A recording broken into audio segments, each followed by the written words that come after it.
Oh, hey! Sorry for the delay.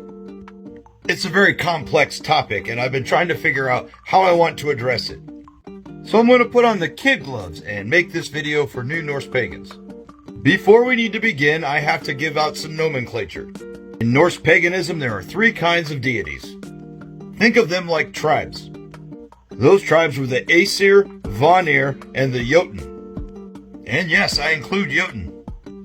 Now then, Asatru is the specific worship of the Aesir gods specifically.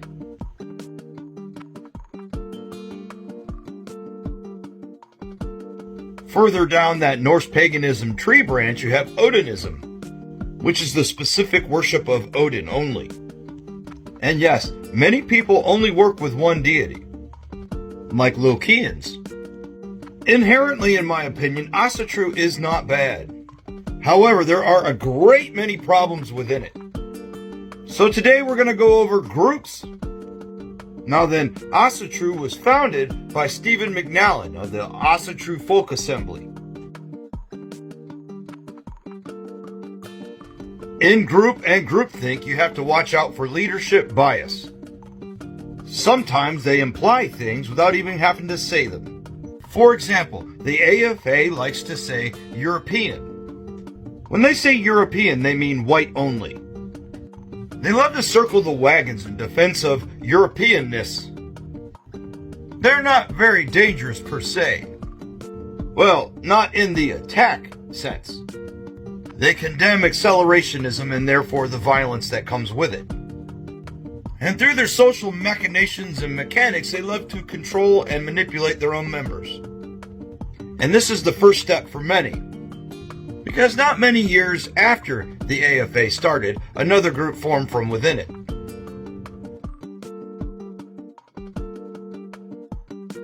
And if it helps, I've always viewed the AFA as the golf shirt wearing, white collar type, and the Odinic Rite as the plaid shirt wearing, work boot type.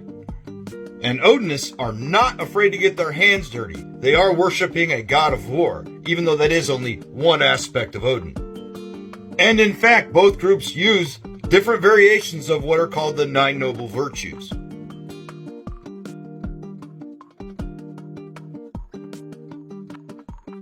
On their face, these virtues don't look bad. Some are poetic even. But when in doubt, add white people at the end of every single one of those. Once inside, this is further nailed down into its constituents by its leadership. People who are drawn into this religion often end up with these groups. And those who are smart enough to feel the ick from the stuff that they spout, they listen to their gut and GTFO. But some remain because it's their only friends or support networks. You know, kind of how churches work. You know, I judge people by the content of their character. What people put out into the world. So, let's see what our two origin stories here put out into the world. At this point, I can't tell if it was the chicken or the egg. Either many of their members were felons or they specifically reached out to felons for conversion. It's because of these two groups that we have Asatru prison gangs, both in and outside the prison walls. Groups like the Aryan Nation and the Dirty White Boys. The list is gigantic. No, seriously, the Southern Poverty Law Center had to have a downloadable file alphabetized by state. There's so many. They teach all the same things with the same mechanics with one additional element. Survival. Some, but not all, realize the error of their ways when they get back out into the civilian world. This is our opportunity to bring them out of that alt-right pipeline. I can usually specifically identify them by them only worshipping the Aesir gods and using the word white or European. But more often than not, they miss that sense of kinship or fellowship and they fall farther into the pipeline. This is often where they're plucked up by hate groups. And that list's even bigger than the last one. I call it the prison to pipeline network. However, there is a variation in these groups, like the Triple K, the Proud Boys, or even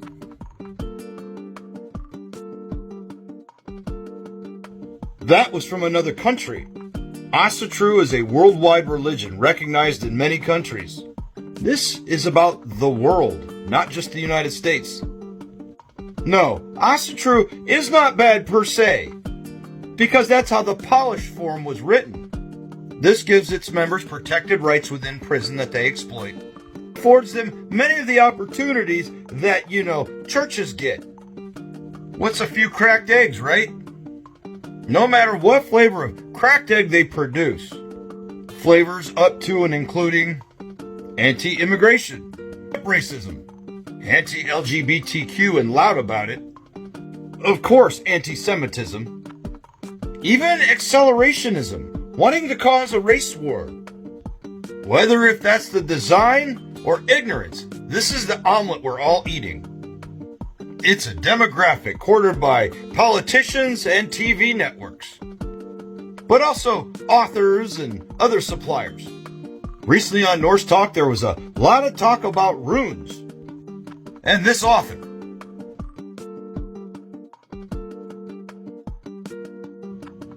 he has sold a lot of books to the AFA and its members. And actually, Mr. Flowers has said that he is not of Asatru. But I would warn people about the authors that they follow. Because if we fast forward today, let's see what he is putting out into the world and therefore into people.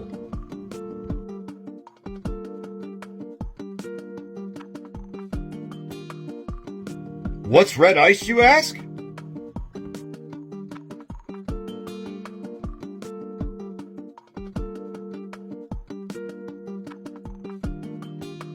It's like a news network specifically for white terrorist cells. So to this day, you know who he's talking to. And unless you're extremely guarded on how you read things, it could just pull you down too. Knowledgeable, yes, in hardcover. It seems harmless, kind of like the guy. Maybe go watch the podcast back there. Maybe listen to the radio show on the terrorism. Maybe a public speaking event where you can get, an autograph at the local AFA hall. Now then, I don't get into the occultism aspect. I see the runes as reading, writing, and dog whistles. But hey, if you're into occultism, Mr. Flower speaks on that too. And there's a lesson from history here. Prior to World War I and II, people could just write stuff down and call it a book.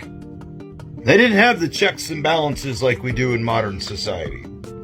Many outlandish occultist theories influenced the Third Reich and many aspects of it. And they made the worst omelet in history. In conclusion, you heard a lot of negative things because there are a lot of negative things. They say don't judge a book by its cover. I say be wary because you may not understand the author and their intent. Helped?